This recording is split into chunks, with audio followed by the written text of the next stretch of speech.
एक समय की बात है। एक छोटे से गांव में एक बहुत ही धनी सेठ रहते थे, जिनका नाम अमेरिक था। वे अत्यधिक परिश्रमी और व्यावसायिक दृष्टिकोण से काफ़ी सफल थे।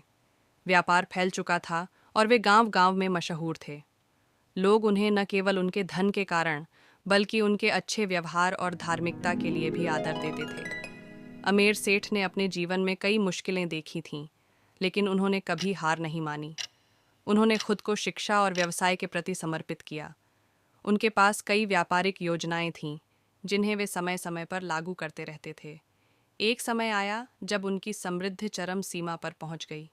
वे अनेक जायदाद के मालिक बन गए और उनकी संपत्ति का अंदाज़ा लगाना भी कठिन था। फिर भी अमेरिक सेठ का मन कभी संतुष्ट नहीं हुआ। वे हमेशा कुछ नया करने के बारे में सोचते रहते थे।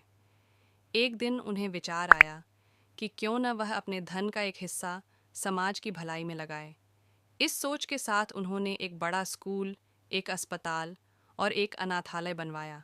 उनका मानना था कि धन केवल व्यक्तिगत सुख के लिए नहीं, बल्कि दूसरों की मदद करने के लिए भी होना चाहिए।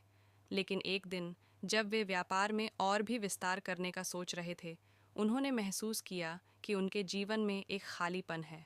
वे अपने परिवार के साथ समय नहीं बिता पा रहे थे और उनका सारा ध्यान केवल व्यापार पर था। उन्हें बहुत दुख हुआ और उन्होंने फैसला किया कि अब वह अपनी सारी दौलत से अपने परिवार और समाज के लिए एक आदर्श जीवन जीने की कोशिश करेंगे। अमीर सेठ ने अपना व्यवसाय छोटा कर दिया और अधिक समय अपने परिवार और समाज की सेवा में बिताने लगे।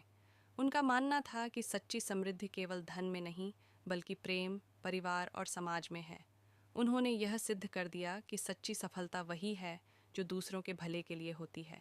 अमीर सेठ की कहानी हमें यह सिखाती है कि धन के साथ साथ परिवार और समाज का ध्यान रखना भी महत्वपूर्ण है।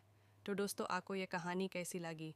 अच्छी लगी तो ये प्लीज़ लाइक कर दीजिए दोस्तों, और चैनल को भी सब्सक्राइब कर दीजिए।